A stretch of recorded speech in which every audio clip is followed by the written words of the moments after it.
우리나라가 아직 국가적인 체계를 갖추기 전 한 400년 동안 하나님께서 사사, 요사의 말로 말하면 재판관이죠. 재판관이라고 불리우는 지도자를 세워서 나라를 다스리던 과도기적인 한때를 일컬어서 사사기 시대라고 그럽니다. 그때 있었던 일을 기록한 것이 사사기서입니다. 사사기 초반에는 서로 상이한 두 세대가 공존하고 있었습니다. 그 세대를 성경에서 이렇게 이름을 붙입니다. 전쟁을 아는 세대. 그 다음에 거꾸로 뭡니까? 전쟁을 모르는 세대. 이렇게 이름을 붙입니다. 이 두 세대가 공존하고 있었어요. 전쟁을 아는 세대는 기성세대죠. 요사의 말로 말하면은 오프라인 세대죠. 그들은 광야에서 태어났습니다. 그리고 길게는 광야에서 40년 이상 생활을 하면서 광야 훈련을 받았습니다. 하나님께서 직접 통치하시는 신정 국가의 정치, 경제, 문화를 경험한 사람들입니다. 그들은 하나님의 영광을 직접 보았습니다. 하나님의 음성을 직접 들었습니다. 그리고 그들은 많은 기적을 체험했습니다. 이것이 광야 세대였던 사람들이었습니다. 드디어 그들이 요단강을 건너서 아브라함에게 하나님이 약속했던 적과 꿀이 흐르는 땅을 정복하기 위해 들어왔을 때는 그들은 손에 칼을 들고 제일 앞에 서서 전투를 했던 젊은이들이었습니다. 그 당시의 나이 대부분이 20대, 30대였을 것입니다. 이들이 전쟁을 아는 세대였습니다. 그리고 가나안을 정복하면서 수년 동안 전쟁의 긴장에서 헤어나지 못하고 살았습니다. 그리고 어느 정도 그 땅을 평정하자마자 그들은 나라의 기초를 세우기 시작했습니다. 아침부터 저녁까지 죽으라고 일만 한 세대입니다. 그들이 일하고 그들이 싸우면서 흘린 피와 땀의 대가로 삶이 어느 정도 안정되기 시작했고 나라의 기틀이 어느 정도 잘 잡혔습니다. 이제 그들에게 꿈이 있었다면 강한 나라, 잘 사는 나라 만들어서 후손에게 전해주는 자랑스러운 선조가 되고 싶다. 이것이 그들의 꿈이었습니다. 그러므로 이 전쟁을 아는 세대는 한마디로 일만 하다가 인생 다 바친 세대요, 전쟁하다가 인생 다 보낸 세대입니다. 이런 독특한 그들의 경험과 배경 때문에 그들의 정치관은 자연히 보수주의였습니다. 전통을 중시하고 그 대신 변화나 개혁을 잘 받아들이지 못하는 보수주의 경향을 띠고 있었어요. 그리고 그들의 종교관은 유일신 사상이었습니다. 그리고 그들의 문화는 폐쇄주의였습니다. 자기들의 문화 외에 선민의 문화 외에는 별로 받아들이지를 않으려고 문을 꽉꽉 닫아놓고 있는 그런 사람들이었습니다. 이게 전쟁을 아는 세대들의 특징이었습니다. 우리나라 기성세대하고 비슷한 데가 있다는 걸 여러분이 아마 인정을 할 거예요. 반면에 가나안에 정착하면서 새로운 세대들이 태어나기 시작했습니다. 그들을 일컬어서 전쟁을 모르는 세대라고 말합니다. 40-50년이 지나자 그들이 그 나라의 오피니언 그룹이 되었고 주도 세력이 되었습니다. 그들은 광야의 살벌한 생활을 경험하지 못했습니다. 하늘에서 떨어지는 만나 먹어본 일 없어요. 바위에서 솟아나는 샘물을 구경한 일도 없어요. 그들은 하나님의 음성을 직접 듣지도 못했고 하나님의 영광을 보지도 못했어요. 그들은 기적다운 기적을 체험한 일이 없어요. 그런 모든 초자연적인 현상들은 전쟁을 아는 세대인 그들의 부모로부터 들어서 알고 있을 뿐 전혀 뭔지 몰라요. 그들은 태어나면서부터 안정된 생활을 했습니다. 농사짓고 양치면서 평화로운 목가적인 분위기에 젖어서 참 아름다운 꿈을 먹으면서 자란 세대였습니다. 그리고 그들의 부모가 땀 흘리고 피 흘려서 뿌린 그 씨앗을 거두면서 행복하게 자라고 젊음을 신나게 구가하는 것은 너무나 당연한 것이라고 그들은 생각했습니다.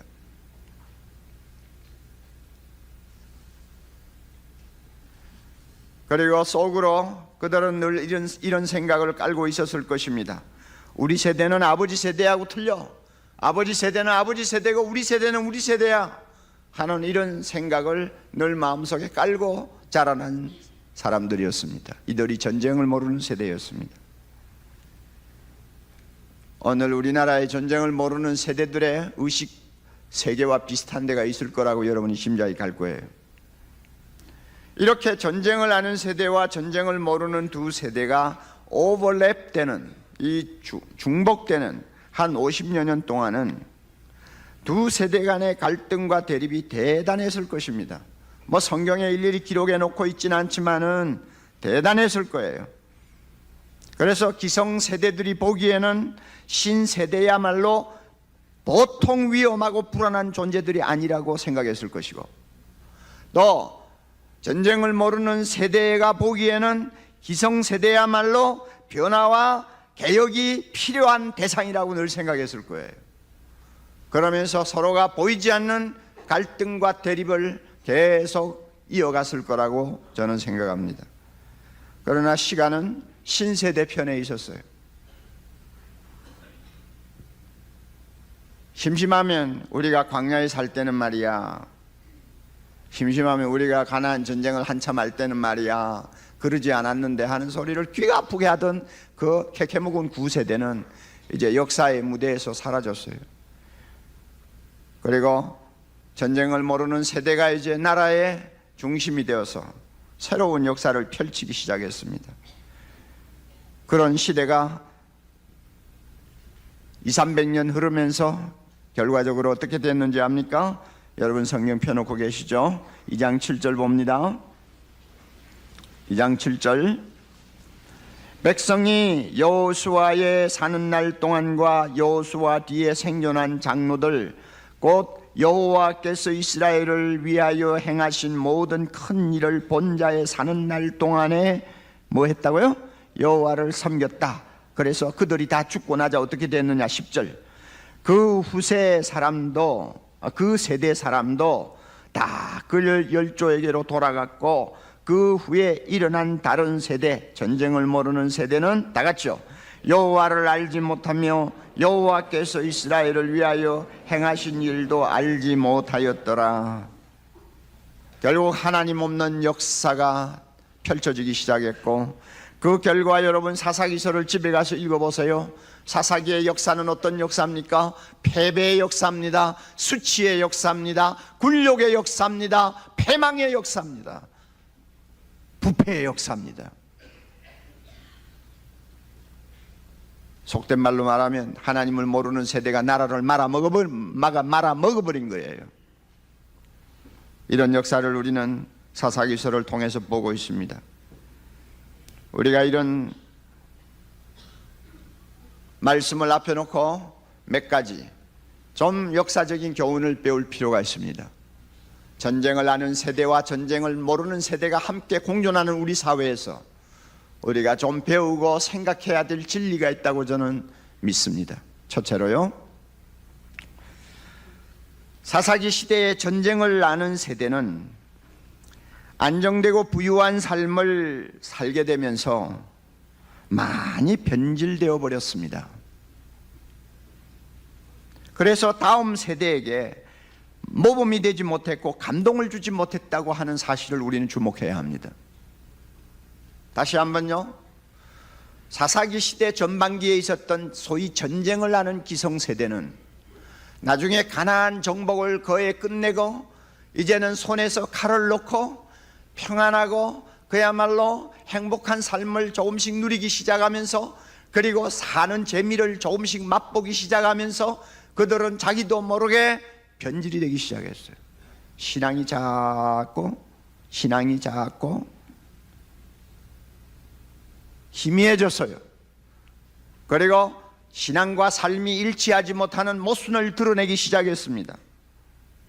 사는 즐거움을 조금씩 맛보면서 그들 자신도 주변에 있는 잡족들이나 별로 다름이 없는 그런 수준으로 점점 그 신앙과 도덕성과 그 선민으로서의 의식이 낮아지고 있었습니다.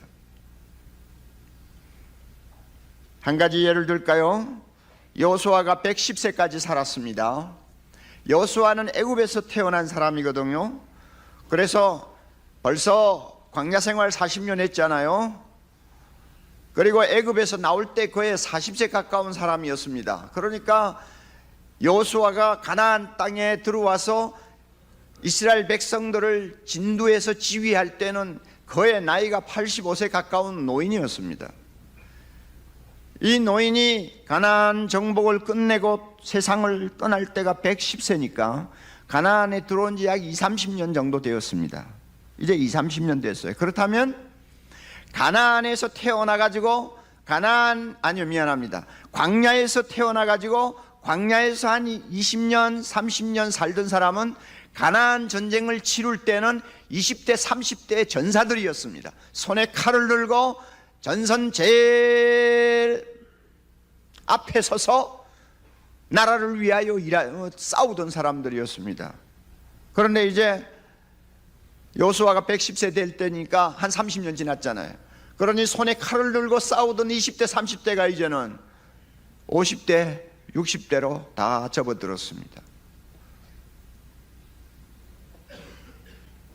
기성세대가 된 거죠. 전쟁을 하는 세대가 그 나라의 이제 중심이 된 거죠. 자, 그들을 앞에 놓고 여호수아가 죽기 전에 뭐라고 말을 했는지 아세요? 여호수아 23장 16절에 이런 말씀을 했어요. 만일 너희가 너희 하나님 여호와께서 너희에게 명하신 언약을 범하고 가서 다른 신들을 섬겨 그에게 절하면 여호와의 진노가 너희에게 미치리니 너희에게 주신 아름다운 땅에서 너희가 속히 망하리라. 여러분, 지금 숨을 거두어야 되는 절박한 상황에 놓여 있는 그 나라의 지도자가 남겨놓고 가는 후손들에게 희망적인 말을 해야지, 긍정적인 말을 해야지, 왜 이런 불길한 말을 합니까? 너희들 잘못하면 망한다? 왜 이런 불길한 말을 하는 겁니까? 이유가 있어요. 여호수아가 볼 때 전쟁을 하는 기성세대가 부패했다 그 말입니다. 영적으로 병이 들었다 그 말입니다. 벌써부터 삶이 해이해져 가지고 하나님이 명령하는 말씀을 순종하지 못해서 냄새를 피우기 시작했다 그 말입니다. 그러니까 이대로 가다가는 나라가 망한다는 거예요.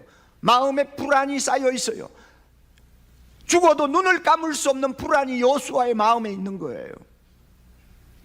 그리고 이어서 그가 이런 말까지 했어요. 여호수아 24장 23절, 이제 너희 중에 있는 이방 신들을 제하여 버리고 너희 마음을 이스라엘의 하나님 여호와께로 향하라. 벌써요 기성세대가 집안에 우상을 갖다 놓고 살아요. 여호수아가 눈이 퍼렇게 살아있는데도 슬금슬금 그 주변에 있는 잡족들이 섬기는 신들을 받아가지고 자기 집에 갖다 놓고 있다고 말이에요. 옛날에 광야에서는 그러지 않았어요. 전쟁을 한참 치루는 긴장된 상황에서는 절대 그런 거 상상도 할 수 없었던 사람들이에요. 그러나 이제 살만하니까, 배가 부르니까, 이제는 돈이 많으니까 점점 마음이 해이해져 가지고 하나님으로부터 마음이 떠났어요. 그래가지고 다른 신을 받아들여서 우상을 집안에 갖다 놓고 남몰래 섬기고, 가나안 잡족들이 하는 대로 부패한 행동을 모방했던 것입니다. 이렇게 변질되어 버렸어요. 여러분, 순수성이 변질되고 세상과 타협하는 이중 태도를 보이는 선배를 모범으로 생각할 수 있는 후배가 아무도 없어요. 그런 부모를 존경스러운 눈으로 따를 수 있는 자손도 없어요. 모범이 없으면 감동이 따라오지 못하는 것입니다. 사사기에 있던 전쟁을 모르는 세대가 이런 어려움을 당했습니다. 앞서가는 세대로부터 감동을 받지를 못했어요. 계속 회의가 일어나고 갈등이 일어나고 비판의식이 생기고 그 다음에 거부하는 그런 의식들이 계속 발전했어요. 여러분, 우리가 살고 있는 현실은 어떻습니까? 오늘날 전쟁을 하는 기성세대는 참혹한 전쟁을 치룬 세대입니다. 극심한 가난을 딛고 일어나서 오늘 세계에 그래도 15개국 안에 들어가는 경제대국으로 발돋움을 할 수 있도록 한 참 썩는 미랄과 같은 세대였습니다. 잘 살아보세요를 외치면서 일만 했지 언제 여가가 있었습니까? 언제 취미생활을 합니까? 여러분, 언제 세계를 호흡할 수 있는 기회가 있었습니까?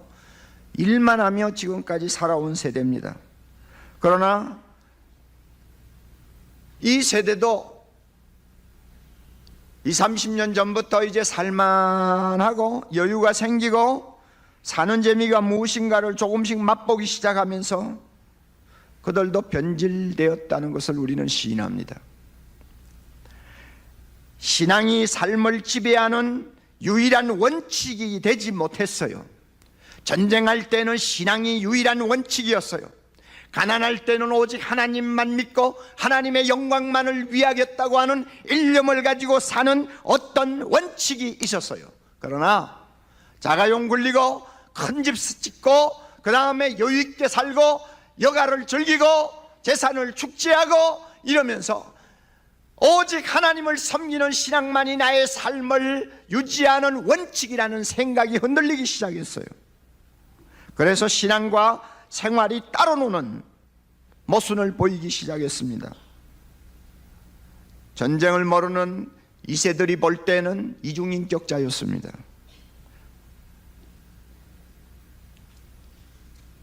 바로 오늘 기성세대가 이런 상황에 놓여 있다고 저는 생각합니다. 그래서 전쟁을 모르는 우리 다음 세대에게 참 너무 모범이 되지 못한다고 저는 늘 생각합니다.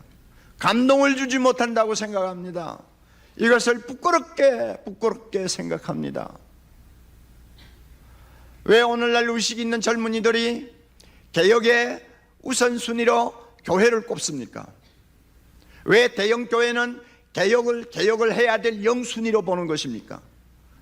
그들이 볼 때 교회는 말씀대로 살지 못한 부패한 집단이라고 생각하는 거예요.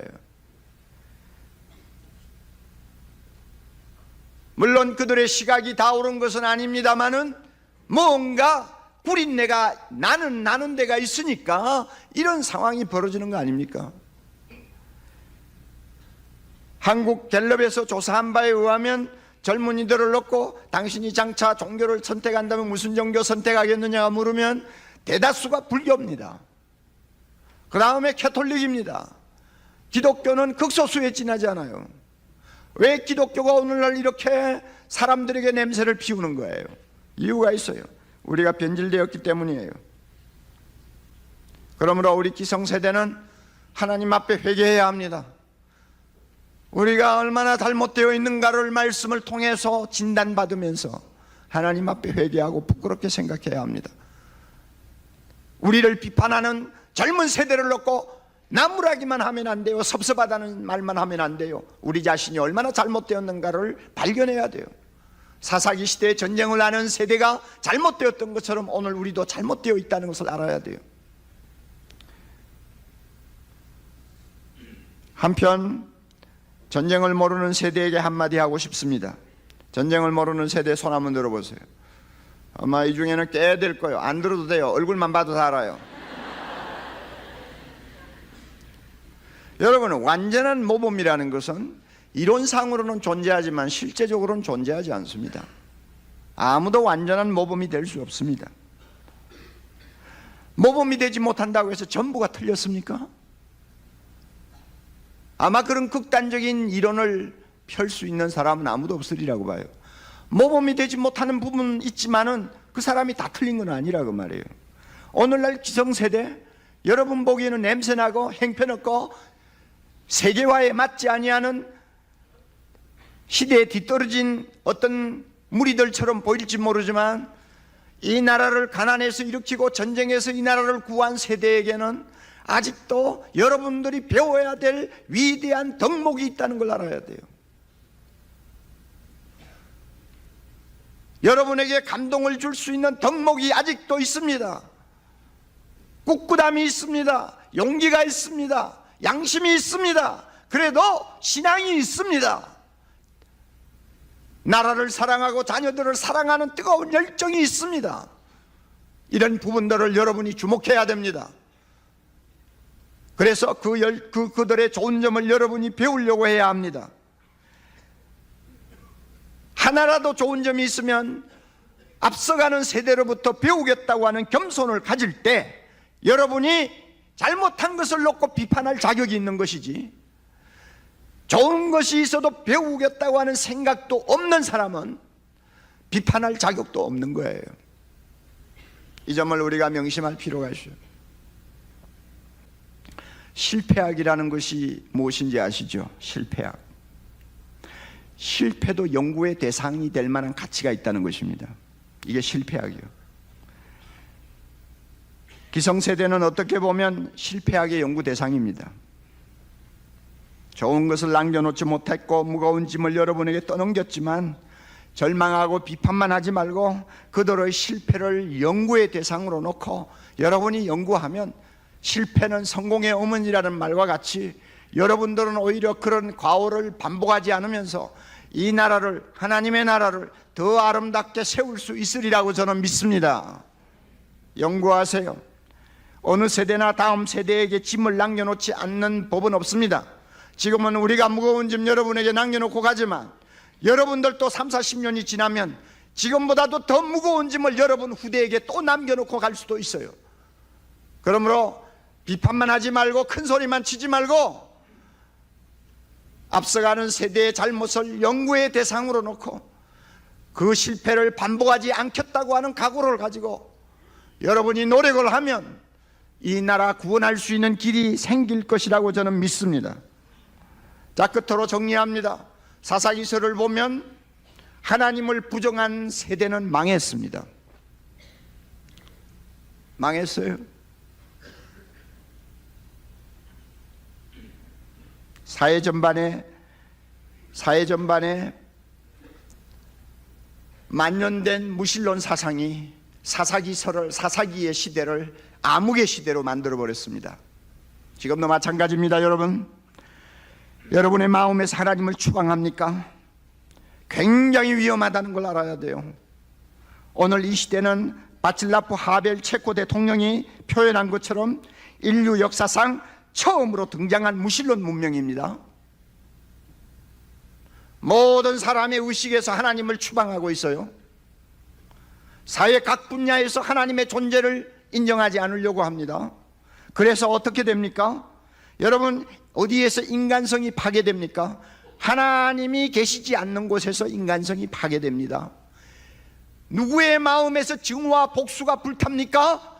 하나님을 인정하지 않으려고 하는 자의 마음에서 복수의 불길이 타오르는 것입니다. 그래서 지하철에 사고가 나는 거예요.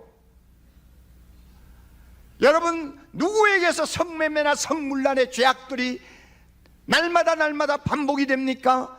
하나님이 계시지 않는 자의 마음에서 그와 같은 죄가 반복되는 것입니다. 사치와 한탕주의가 어디에서 생기는 것입니까? 하나님의 존재를 인정하지 아니하고 내 마음대로 살고 싶다고 유혹을 받을 때 그와 같은 무서운 일들이 일어나는 것입니다. 하나님을 부정합니까? 망합니다. 개인도 망합니다. 가정도 망합니다. 하나님 없는 곳에는 무엇이든지 가능합니다. 세상의 모든 악이 다 가능할 수 있는 자리가 바로 하나님이 없는 자리입니다. 그러므로 전쟁을 아는 세대가 사는 길, 전쟁을 모르는 세대가 사는 길은 하나님을 우리가 받아들이는 것입니다. 그리고 예수 안에서 우리가 하나 되는 것입니다. 전쟁을 아는 세대는 전쟁을 모르는 세대를 이해하고 불쌍히 여겨야 합니다. 그리고 자기의 잘못을 하나님 앞에 회개할 수 있어야 됩니다. 다음 세대 앞에 눈물을 흘리고 자기의 실패를 인정해야 합니다.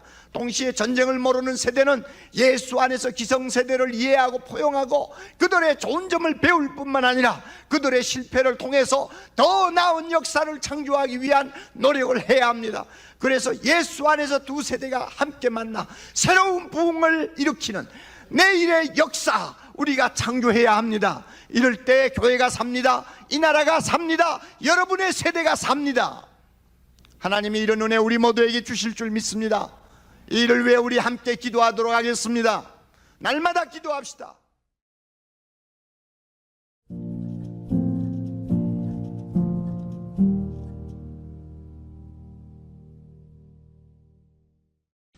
오늘 제 목소리가 좀 좋지를 않습니다. 조금 불편하시더라도 양해해서 들으시기를 바랍니다. 이 시간에 저는 강단에서 말씀드리기가 좀 거북하고 또 여러분들은 듣기에 좀 불편한 이야기를 먼저 좀 해야 되겠습니다.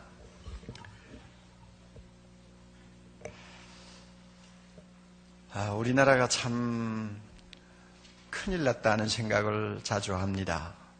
그것은 정치가 아직 안정이 안 되어서 그런 것도 아니에요. 경제가 좀 불안해서 그것도 아니에요. 정말 큰일 났어요. 저의 짧은 인생입니다만은 이렇게 위기의식을 느껴본 일이 별로 없는데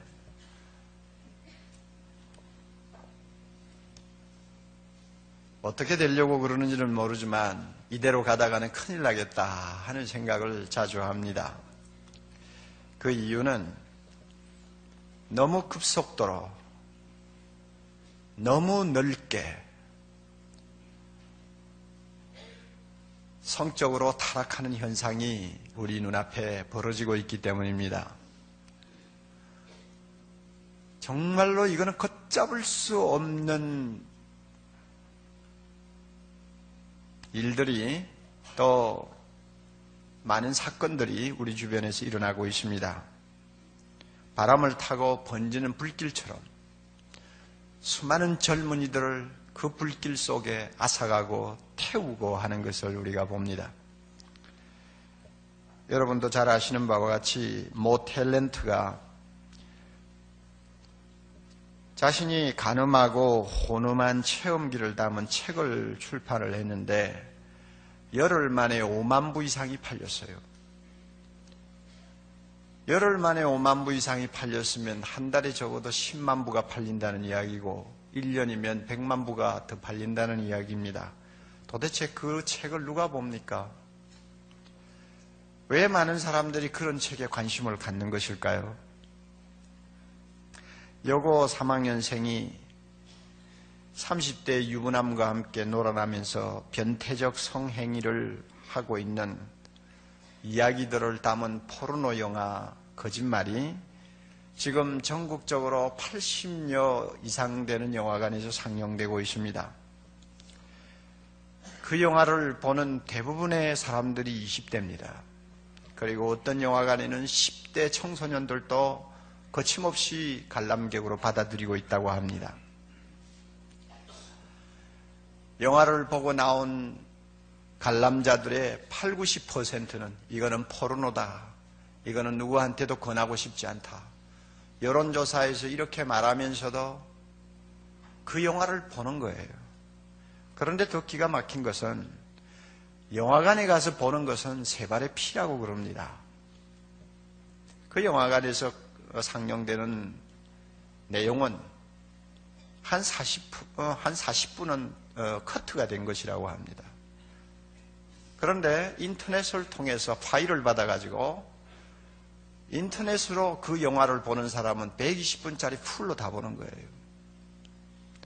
영화관에 가는 사람보다도 인터넷으로 관람하는 사람의 수가 훨씬 많다고 합니다. 왜 이런 일이 우리 주변에 일어나는 것일까요?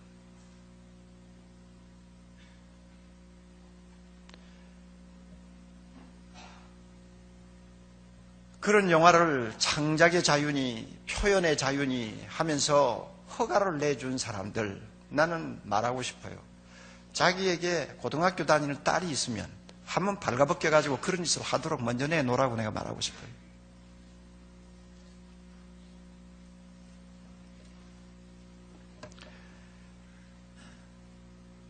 지금 10대 미성년자로서 매춘 행위를 하고 있는 딸내들이 전국적으로 50만 명이 넘는다고 합니다. 그러면 여러분, 그 딸내들이 하루 한 건씩 일을 치워도 하루에 50만 명이요. 열흘이면 500이요. 한 달이면 1,500만이요. 얼마나 많은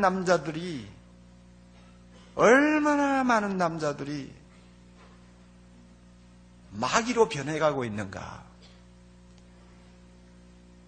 나이로 치면은 딸내도 안 되는 애, 어떤 경우에는 손자발밖에 안 되는 애들을 데리고 그런 못된 짓을 하고 있는 남자들의 수가 도대체 얼마나 되는 것인가.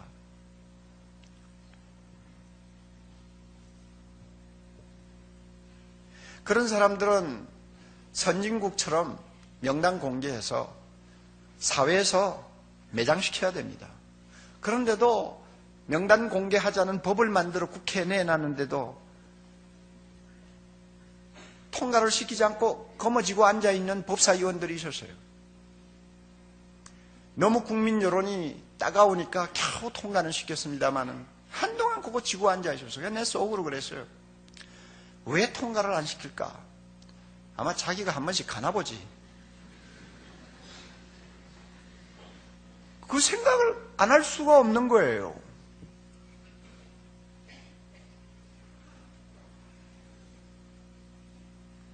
PC방에 드나드는 사람들이 초등학생부터 대학생까지인데 대부분의 그 젊은이들인데 열에 4명 내지 5명은 음란물과 접촉을 하고 있습니다. 에이즈 감염이 급속도로 확산되고 있습니다. 에이즈 감염의 원인은 거의 98%가 성 접촉을 통해서 감염되고 있다고 합니다. 많은 사람이 동남아로 여행을 갑니다.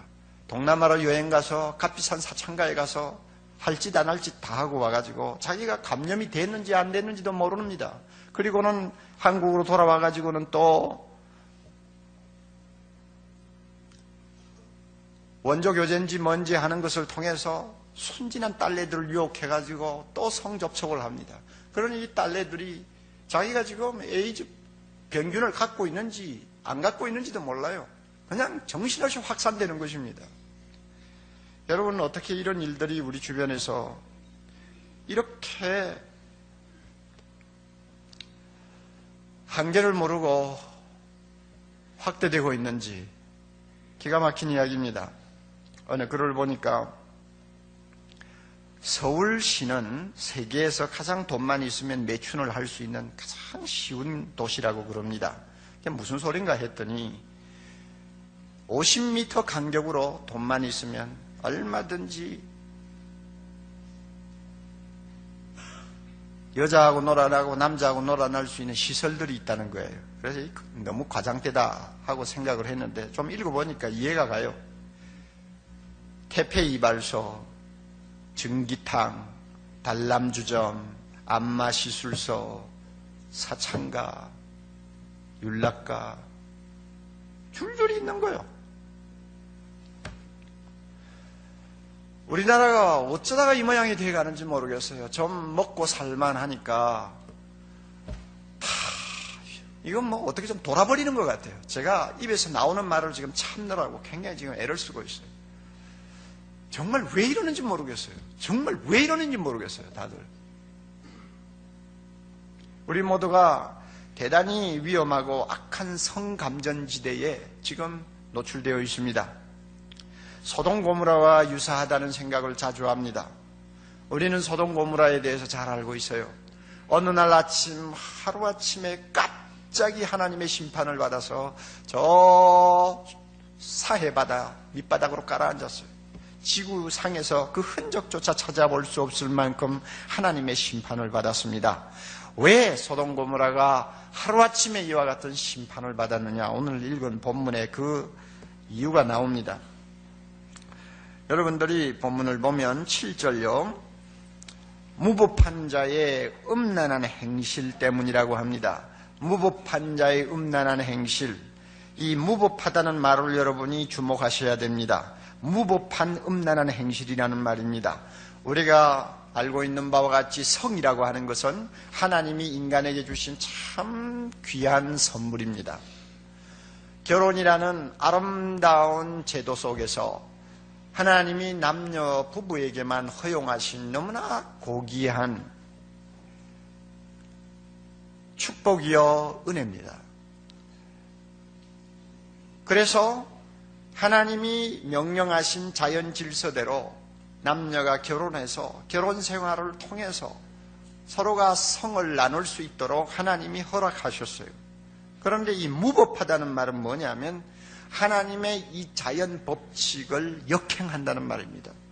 자연과 양심을 거역하고 행동하는 모든 성적 문란 행위가 바로 무법한 자들이 음란한 행실이라는 말로 표현이 되고 있습니다. 소돔 고모라가 바로 그와 같은 성문란의 도시였다는 이야기입니다. 그래서 그런지는 모르지만 여러분이 영어 단어 중에 소돔이라고 하는 말이 있습니다. 소돔에다가 미를 붙여가지고 소돔이. 이것은 변태 성행위를 말합니다. 요즘 현대말로 말하면 호모섹슈얼리티라는 말하고 동의합니다. 그 단어를 보아도 소돔 고모라가 얼마나 성적으로 부패하고 문란해지고 하나님이 더 이상 눈을 뜨고 볼 수가 없으니까 하루아침에 그 도성을 유황불로 심판해 버리신 것입니다. 그러면 심판하신 목적이 뭡니까? 단순히 그 성을 없애버리는 데 목적이 있었습니까? 그것이 아니고 6절 보면은 심판하신 목적이 나와요. 소돔과 고모라 성을 멸망하기로 정하여 제가 되게 하사, 그 다음에 다 같이 우리 읽어봅니다. 후세에 경건치 아니할 자들에게 본을 삼으셨다. 후세에 또 비슷한 일들이 일어날지 모르니까 그 사람들에게 경고하고 본을 보여주기 위해서 하나님이 소돔 고모라를 멸하신 것입니다.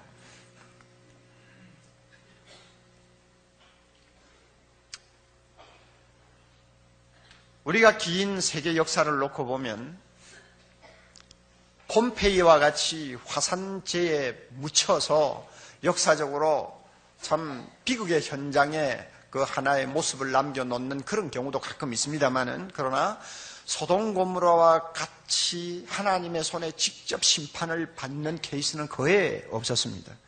뉴욕의 맨하탄이 그렇게 시궁창 같은 곳이지만 아직도 하나님은 남겨놓고 계세요. 저 유럽에 가면은 엉망이죠. 성적으로 얼마나 더러운 데가 많습니까? 그런데도 하나님이 그곳에 드나드는 사람들 다 건강하고 장수하고 자기 기분대로 세상을 살고 있는 거 봅니다. 하나님이 소돔 고모라와 같이 그런 아주 무질서하고 하나님의 질서와 자연을 거역하는 짓을 하는 사람은 심판한다고 하시면서 심판을 안 하세요. 서울 장안이 곳곳마다 냄새가 나고 정말로 눈을 뜨고 볼 수 없는 일들이 벌어지고 있지만 하나님이 가만히 두셔요. 그러나 우리가 분명히 알아두어야 합니다. 지금 당장 심판하지 아니하시는 이유, 그들이 이미 형벌 아래 있다고 10절에 이야기하고 있습니다. 9절에 형벌 아래 있습니다. 이미 형벌 아래 놓여 있어요. 그러므로 심판은 시간 문제입니다. 그리고 심판이라고 말할 때 단순히 하늘에서 유황불이 떨어지는 것만 심판이라고 생각하면 안 돼요. 그런 심판은 주님이 재림하실 때 이미 이 세상이 받아야 될 심판으로 정해져 있습니다. 그런 심판 아니라도 성적으로 문란하고 성범죄를 함부로 범하는 자들은 자기들 스스로 심판을 자초하고 있습니다. 그들의 인격이 사정없이 파괴됩니다. 동성연애하는 사람들 여러분, 그 인격이 제 인격이 아니에요. 그리고 영적으로 완전히 죽어버립니다. 소망이 없어요. 가정이 파괴돼 버립니다. 많은 사람에게 상처와 고통을 줍니다. 그리고 나중에는 건강을 잃어버립니다. 그러므로 결과적으로는 사회와 국가에 피해를 주는 사람이 되어버립니다. 여러분, 이것이 얼마나 무서운 심판입니까?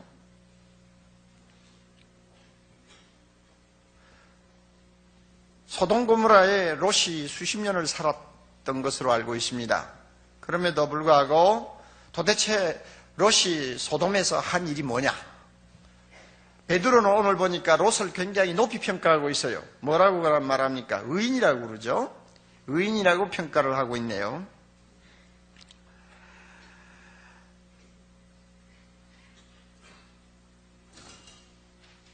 롯은 무법한 자들이 음란한 행실을 하는 것을 보고는 너무나 마음이 괴로워서 늘 심령이 상했다고 했습니다. 그렇게 보니까 참 롯은 의인이었던 것 같습니다. 그리고 경건하게 살려고 무척 애를 썼던 것 같습니다. 그러나 저는 이 롯의 행동은 소극적이라고 평가하고 싶습니다. 소극적이요. 마음만 아파하면 뭐예요? 자기 혼자 마음 아파하면 뭐 하느냐고. 혼자 그렇게 끙끙 앓으면서 마음만 아파하니까 자연히 주변에 돌아가는 모든 눈 뜨고 볼 수 없는 일들을 보면서도 관용하잖아요. 관용하다가 보면은 묵인하죠. 묵인하다 보면은 침묵하죠. 그러다가 보니까 같이 동조하는 것입니다. 우리는 창세기를 보면서 롯이 자기도 모르게 얼마나 그 사회에 깊이 젖어 있는가를 우리는 볼 수 있지 않습니까? 그러니까 롯으로 인해서 소돔 성은 전혀 도움을 못 받은 것입니다. 하나님이 그 성에서 의인 10사람을 찾을 때도 없었어요. 의인 10사람을 만들 수가 없었어요. 보세요. 조금만 노력했으면 그 소돔성을 하나님의 심판에서 건질 수 있는 의인 10사람은 확보할 수 있었어요. 롯만 바로만 했더라면. 보세요. 자기 있죠. 아내 있죠. 딸이 맺죠. 몰라요? 딸이 몇 명이요? 둘이고 뭐 학자에 따라서 넷이라고 하는 사람도 있습니다. 야, 뭐 둘이라고 봅시다. 둘. 그 다음에 그 딸 둘하고 정혼한 사위 후보가 둘 있잖아. 그럼 6아니요. 그러면 이 롯이 제대로만 했으면 6명은 하나님이 인정하는 의인이 되었을 것이고 거기서 4명만 더 못하면 10명이란 말이에요. 그런데 이것도 못했어요. 얼마나 무능한 사람이었는지. 자기 혼자 속 아파하면 뭐예요? 우리는 소돔 고모라와 같은 이런 무서운 음란한 도성에 살면서 소극적으로 행동하면 안 됩니다. 우리는 적극적인 의인이 되어야 합니다. 자기 혼자 그냥 마음 아파하면서 괴로워하면서 하나님 앞에 날마다 엎드려서 기도만 하면 안 돼요. 좀 더 적극적인 태도를 가지고 오늘 이 도성을 구원하려고 하는 자세를 가져야 합니다. 여러분, 한두 번 클릭하면은 이제는 국경도 없어요. 언어를 몰라도 괜찮아요. 영어 몰라도 괜찮아요. 클릭 한두 번만 하면 인터넷을 통해서 전 세계의 모든 네트워크를 가지고 음란한 것, 포르노에 속하는 것 무엇이든지 끌어다가 그 자리에서 다 볼 수 있어요. 문장 해놓고 애들이 보는지 안 보는지 여러분 감시할 수 있어요? 헌법을 가지고 법을 정해가지고 법률을 정해가지고 감시할 거예요? 아니면 순경을 옆다 세워놓을 거예요? 무슨 재주로 그 애들을 감독하고 감시할 수 있느냐고요? 그러므로 마음만 아파하면서 가만히 그냥 두면 안 돼요. 지금 우리 아들, 딸들이 지금 어떻게 되는지 우린 모릅니다. 남편이 지금 어느 정도인지 모릅니다, 여러분. 부인이 어떤 일을 하고 있는지 모릅니다. 설마는 안 통해요. 이제는 설마하고 앉아있을 때가 아닙니다. 우리 모두가 적극적으로 나서서 사랑하는 가족들을 이 더러운 음란한 물결에서 지켜야 되고 이 나라가 하나님의 심판을 받는 일에서 참 구원을 받을 수 있도록 우리가 나서야 합니다. 그러기 위해서는 오늘 제가 여러분에게 3가지를 말씀드리고 싶습니다. 이 3가지는 우리가 하나님의 말씀을 통해서 발견할 수 있는 중요한 원리입니다. 적극적인 의인이 되는 3가지 방법. 첫째는 거룩으로 우리 자신을 철저하게 무장해야 합니다. 거룩으로 무장해야 합니다. 거룩이 뭡니까? 하나님이 우리에게 허락하신 신분입니다. 하나님은 우리를 이 소돔 고모라와 같은 세상으로부터 불러내어서 구별하셨습니다. 하나님이 세상으로부터 우리를 불러내서 구별하셨어요. 이 자체가 거룩한 것입니다. 거룩입니다. 우리는 세상에 속하지 않았어요. 우리는 하나님의 것입니다. 여러분, 고린도전서 6장 15절, 19절, 20절을 보면 엄청난 말씀을 하고 있습니다. 하나님이 우리 몸을 놓고 뭐라고 말합니까? 영혼만이 아니요, 우리의 육신, 특별히 성행위를 하는 사람들은 몸이 없으면 못하잖아요. 잘못하면 성적으로 타락하기 쉽고 더러워질 수 있는 우리 몸을 놓고 하나님이 뭐라고 말합니까? 예수 그리스도의 지체라고 합니다. 예수님의 몸이라고 그래요. 얼마나 거룩합니까? 그리고 더 나아가서는 성령의 전이라고 말합니다. 성령의 전이 얼마나 거룩합니까? 하나님의 신을 우리 마음에 모시고 우리 육신에 모시고 살고 있어요. 전입니다. 거룩한 성전입니다. 템플입니다. 그리고 더 나아가서 뭐라고 말씀합니까? 너희 몸은 너희 것이 아니야. 내가 값을 주고 산 내 것이야. 하나님의 소유라고 분명히 선언하십니다.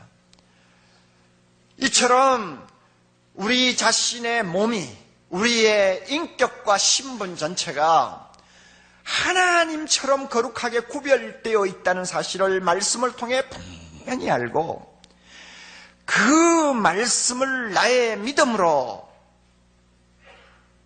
소유하고, 나는 거룩하다는 분명한 의식을 가지고 보고 듣고 행동하는 것이 거룩으로 무장하는 일입니다. 그리고 우리가 성령을 모시고 살고 있기 때문에 이런 음란하고 더러운 것으로부터 우리를 지킬 수 있는 구체적인 방법을 하나님이 가르쳐 주셨어요. 갈라디아 5장 16절 이렇게 말씀합니다. 너희는 성령을 쫓아 행하라. 그리하면 육체의 욕심을 이루지 아니하리라. 다시 들으세요. 너희는 성령을 쫓아 뭐하라? 행하라. 그리하면 조건이요. 그리하면 그것만 하면 육체의 욕심을 절대 성사시키지 못한다고 합니다. 육체의 욕심이 뭐냐? 19절에 내려가 보면 육체의 욕심은 음행과 더러운 것과 호색, 즉 성과 관계되는 모든 범죄를 일컬어서 말씀드립니다. 그러므로요, 여러분이 아무도 부인할 수 없을 거예요. 우리는 모두 남녀를 불문하고 하나님이 주신 성적 본능을 갖고 있습니다. 이것이 나쁜 것 아니에요. 젊은이는 젊은이로서 또 장년은 장년으로서 성적 본능을 유지하고 있어요. 하나님이 주신 선물이요. 그러나 우리의 육신이 부패한 본성을 갖고 있기 때문에 항상 이것이 잘못된 탈출구를 찾으려고 충동질을 할 때가 많아요. 이럴 때 하나님이 말씀합니다. 그때마다 성령을 찾으라. 하나님의 영이신 성령에게 기대라. 성령에게 기도하라. 성령의 은혜를 입어라. 그리하면 자동적으로 육체의 잘못된 본능적인 충동은 사그러진다. 죽는다 하는 이야기입니다. 우리가 이렇게 해서 우리 자신을 거룩으로 무장해야 합니다. 한순간도 우리가 거룩한 존재라는 사실을 잊지 마시기를 바랍니다. 한순간도 잊지 마시기를 바랍니다. 우리는 잘못할 수 있습니다. 나도 모르게 간음도범할 수 있어요. 나도 모르게 이상한 데 끌려 들어갈 수도 있어요. 나도 모르게 인터넷 앞에서 포르노를 보면서 시간 가는 줄 모르고 빠질 수도 있어요. 그러나 그때마다, 그런 위험에 빠질 때마다 정신 차리고 하나님의 영이신 성령에게 의지하세요. 날 좀 도와주세요.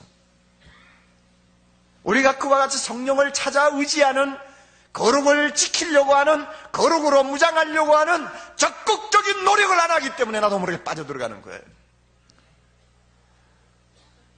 여러분의 자녀들을 부지런히 교훈하세요. 너는 거룩한 존재야, 하나님의 아들이야 하는 것을 한시도 잊지 않도록 교훈하세요. 인터넷을 열 때마다 자정 능력을 가질 수 있도록 자녀들을 여러분이 교육시켜야 됩니다. 자정 능력이 있어야 돼요. 누가 감시하겠어? 누가 감시해? 아무도 감시 못해요. 누가 감시해요? 아무도 못해요. 오직 내 자신을 거룩하게 지키고자 하는 거룩한 자정 능력만이 우리 자녀들을 보호할 수 있습니다. 자정 능력이 어디서 나와요? 하나님의 말씀을 통해서 내가 거룩한 존재의 하나님의 아들, 딸이라고 하는 것을 항상 깨닫도록 하는 것입니다. 그래서 스스로 선택할 줄 알고, 가릴 줄 알고, 멀리할 것 멀리하고 가까이 할 것 가까이 할 수 있는 능력을 갖는 것이 자정 능력이요. 자녀들에게 이 자정 능력을 가르쳐야 됩니다. 요사의 아이들은 자꾸 잔소리하면 안 들어. 누구 소리요? 요사의 아이들은 너무 꼬리타분하게 자꾸 스트레스 주면은 오히려 하나님의 말씀도 들으려고 안 해. 그러니까 자연스럽게 내버려 두는 게 최고야. 여러분 그 말 많이 하죠. 누구 이야기요? 사람들 이야기지 하나님의 말씀이 아니에요.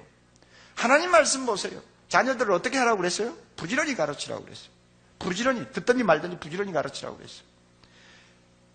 그리고 잘못할 때는 채찍질하고 꾸중하라고 그랬어요. 자녀들 눈치만 보면서 세상이 다 이런데 나 혼자 잘 가르친다고 잘 되나? 이런 식으로 행동하라고 하지 않았어요. 하나님 말씀대로 하라 그 말입니다. 여러분에게 책 한 권을 소개하고 싶습니다. 이거는 아마 예수 안 믿는 저자인 것 같아요. 그런데도 굉장히 유익한 책입니다. 줏대 있는 아이가 세상의 중심이 된다 하는 제목을 가진 책입니다. 줏대 있는 아이가 세상의 중심이 된다. 린다 리처드 에어가 쓴 것인데, 부모가 아이들에게 줄 수 있는 최고의 선물은 올바른 가치관을 심어주는 것이다 하는 것이 골자입니다. 캐캐 묵은 이야기 같죠. 그러나 이게 얼마나 중요한 것인지. 그래서 12가지의 가치관을 거기다가 나열을 해놓고 그 가운데 정절과 순결을 지키는 것에 대해서도 들어있습니다. 이것을 자녀들에게 어려서부터 철저하게 가르치라고 말입니다. 그래서 바른 가치관을 심어주면 애들이 무엇을 선택하고 무엇을 버려야 할 것인가를 분명히 알고 처신할 수 있다는 것입니다. 새삼스러운 이야기가 아니죠. 성경 말씀 아닙니까? 그럼에도 불구하고 우리는 그렇게 적극적으로 우리 자신을 거룩하게 지키고 자녀들을 거룩으로 무장하려고 하는 일에 우리가 노력을 안 해요. 이 가운데도 여러분 중에 대학 입시를 위해서 주일날 과외 가는 것은 허용하면서 교회 가서 앉아있는 것은 아니 곱게 생각한다더니 시간 아깝다고 생각하는 부모 있습니까? 여러분부터 정신 차려야 돼요. 여러분 애들 좋은 대학 가면 뭐예요? 속은 썩어 문드러지는데 그들에게 자정 능력이 없을 때는 무슨 짓을 하는지 여러분이 다 알아요? 모르죠. 차라리 좀 뒤떨어져도 좋아요. 차라리 사회적으로 이류 인생이 되어도 좋아요. 하나님 앞에 거룩하게 살려고 하는 믿음의 사람으로 만들으려고 말이에요. 좀 적극적으로 자녀를 여러분이 좀 다스리세요. 그러면요, 이류 인생이 되는 줄 압니까? 하나님 눈앞에는 이류 인생은 없어요. 하나님의 눈에는 모든 인생이 다 인류입니다. 할렐루야.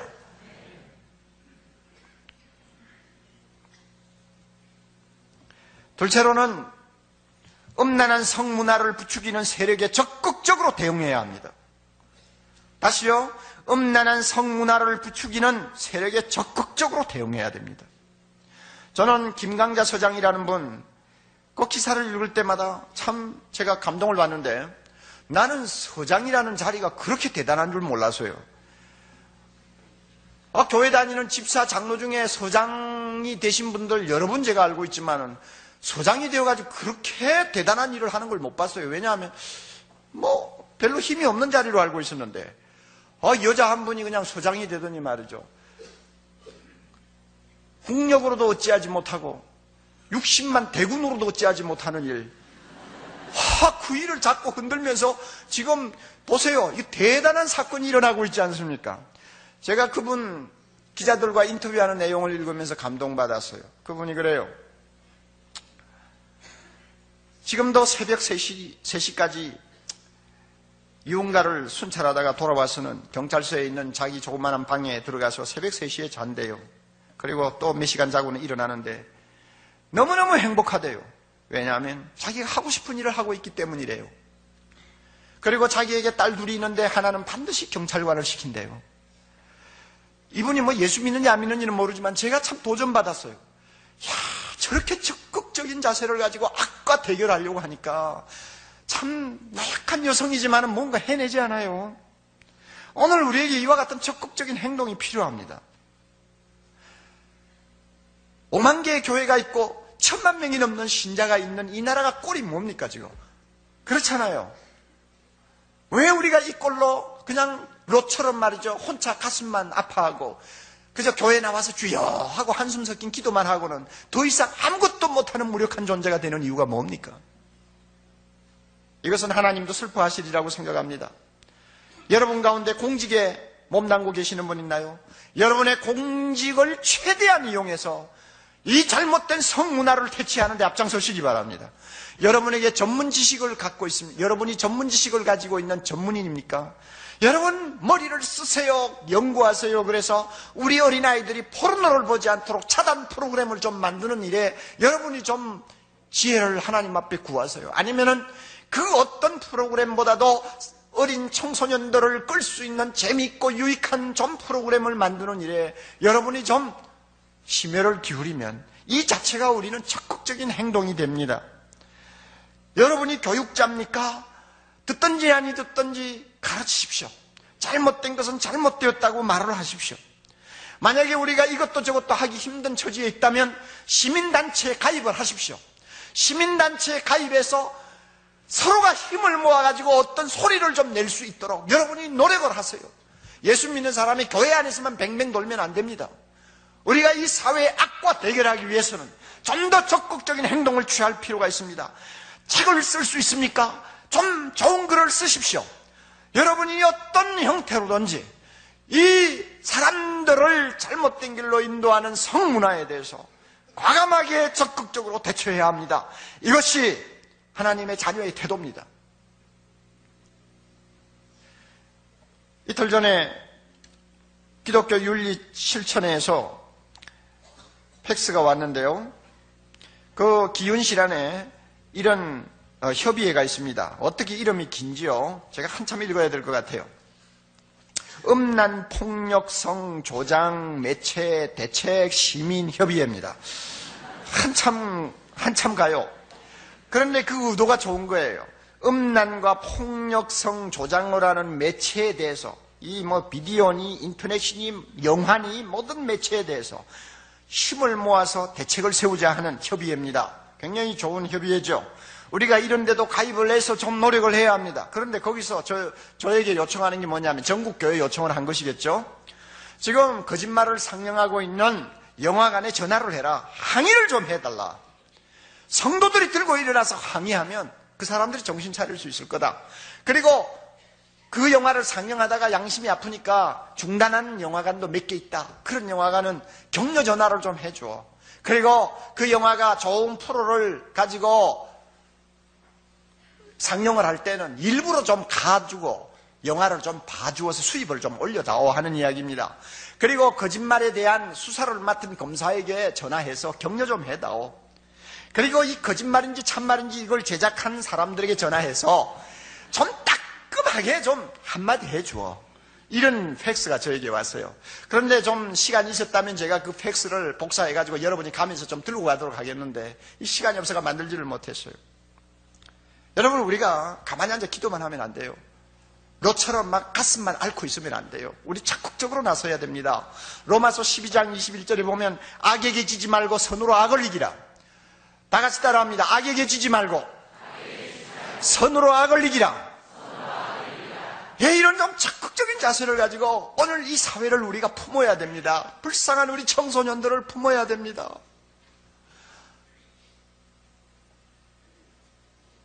짐승 같은 남자들의 손에 놀아나는 우리 딸애들을 우리가 살려야 돼요. 그 애들 가고 싶어 그곳에 간 거 아니에요. 부부가 이혼하니, 어려서부터 부모를 여의고 혼자 사랑받지 못하고 자라니, 가난해서 공부 못하니, 아이들에게 왕따 당하니, 갈 데가 없어서 끌려 들어간 곳이 그런 곳 아니에요.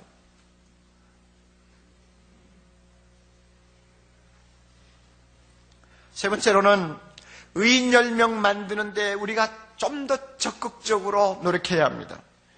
하나님이 아브라함과 만나서 이런 말씀을 하셨어요. 내가 말이야 소돔 성 중에서 의인 50명만 찾으면 그들 때문에 소돔 성을 용서해 주겠다고 했어요.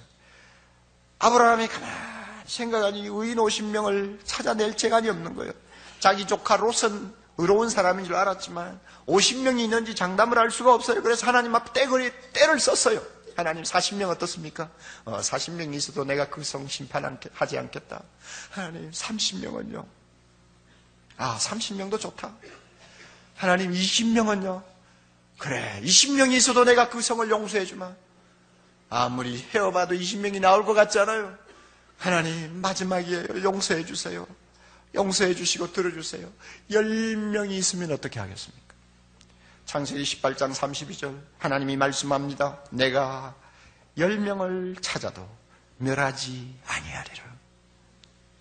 결국 소돔 고모라는 성문란으로 심판받았다기보다는 의인열 사람이 없어서 망한 도성입니다. 오늘 우리 예수 믿는 사람은 대한민국, 오늘 이 세계에서 의인열 사람의 구실을 감당해야 합니다. 우리 모두가 의인열 사람의 역할을 해야 합니다. 그리고 우리만 의인열 사람이 되어서는 안 돼요. 전도를 해야 합니다. 한 사람이라도 더 예수 믿게 해서 예수님을 그 마음에 모심으로써 그 더럽고 악한 죄로부터 자기를 자유케 할 수 있도록 만들어야 합니다. 여러분, 가장 안전하고 확실하고 가장 효력이 큰 성범죄 백신은 예수 믿는 것밖에 없어요. 예수 믿는 것밖에 없어요. 저는 방금 전에도 어떤 편지를 하나 읽고 왔어요. 딸이 나가서 가출해가지고 혼음하고 있어요. 혼음. 남자애들하고 막 같이 자고 일어나고 하는 거예요. 그런데 그 애를 불러가지고, 야, 너 돈 얼마 줄 테니까. 아주 가난한 집입니다. 부도 나가지고 정말 아무것도 없는 집인데 너 돈 얼마 줄 테니까 너 성경을 창세기부터 좀 써봐라. 그래가지고 돈이 없어 집에 들어온 애를 그런 식으로 유혹을 했어요. 그 애가 돈 받기 위해서 성경을 쓰기 시작한 거예요. 그래서 66권 중에 벌써 40권을 썼어요. 그 애가 자기도 모르게 변화받았어요. 예배에 나와요. 아마 이 자리에 있을지도 몰라요. 우리는 아무도요, 형제를 향해서 돌을 던질 자격이 없어요. 저도 가늠할 수 있습니다. 여러분도 가늠할 수 있어요. 저도 포르노를 얼마든지 볼 수 있습니다. 여러분도 얼마든지 볼 수 있습니다. 그러나 우리 모두가 우리 자신을 하나님의 거룩한 자녀로 지킬 수 있는 이유가 뭐냐 하면 우리 안에 예수님이 계시기 때문입니다. 할렐루야. 그래서 잘못된 곳에 빠졌다가도 금방 나옵니다. 우리 주변에 예수 없어가지고 정말로 죽음의 골짜기인 줄 모르고 끌려가는 수많은 청소년들, 수많은 우리 주변에 있는 불신자들을 주님 앞으로 인도해야 합니다. 이것이 의인열 사람 만드는 작업이요.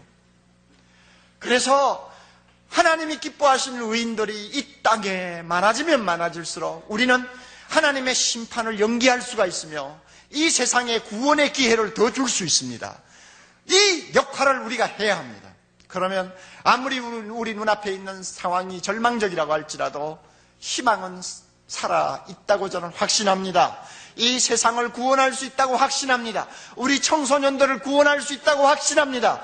이 땅에 사창가가 없어지고 이 땅에 미성년 매매춘이 없어지고 이 땅에 모든 더러운 음란한 모든 소재들이, 통신들이, 매개체가 다 사라지는 날이 올 줄을 믿습니다. 여러분, 우리 적극적인 의인이 됩시다. 세 가지 말씀드렸어요. 첫째는 뭡니까? 거룩으로 철저하게 우리 자신을 무장하자. 둘째는요, 음란한 성문화를 부추기는 세력에 적극적으로 대응하자. 셋째는요, 의인 10명 만드는 일에 좀 더 적극적으로 나서자. 제가 그랬습니다. 여러분, 이것은 하나님의 명령입니다. 우리 모두가 이것을 마음에 담고 세상을 향해서 다시 나갈 수 있기를 바랍니다. 우리 같이 기도합니다. 아버지, 지금까지 우리도 모르게 타락한 세상에 젖어들면서 관용하고 침묵하고 묵인했던 우리의 허물과 죄를 용서하여 주시기를 원합니다. 주님, 우리 과거를 돌아봅니다. 깨끗한 자 아무도 없습니다. 주님, 우리의 모든 더럽고 악한 것을 이 시간 다시 주님의 피로 씻어주시기를 원합니다. 이 가운데서 자기도 모르게 하나님이여 잘못된 습관에 젖어 있는 자 있습니까? 하나님, 포르노라든지 우리의 영혼을 병들게 하는 나쁜 것들과 계속 접촉하는 행위를 계속하고 있는 하나님의 자녀들이 있습니까? 잘못된 자리에 가서 잘못된 죄를 범하고 있는 자가 있습니까? 주님, 그런 자 있으면 회개하고 통회하는 마음 주셔서 주님 치유해 주시고 건져 주시기를 원합니다. 아버지, 우리를 소돔고모라 성의 의인 10사람으로 만들어 주옵소서. 주님, 우리를 사용해 주시옵소서. 거룩으로 무장하고 하나님, 악을 좀 더 적극적으로 대응하면서 만나는 사람들마다 예수 그리스도 앞으로 그들을 초청하고 하늘의 영광스러운 거룩으로 그들이 행복해하는 것을 볼 수 있는 우리 거룩한 주의 자녀들 만들어 주시옵소서. 예수님 이름으로 간절히 기도하옵나이다. 아멘.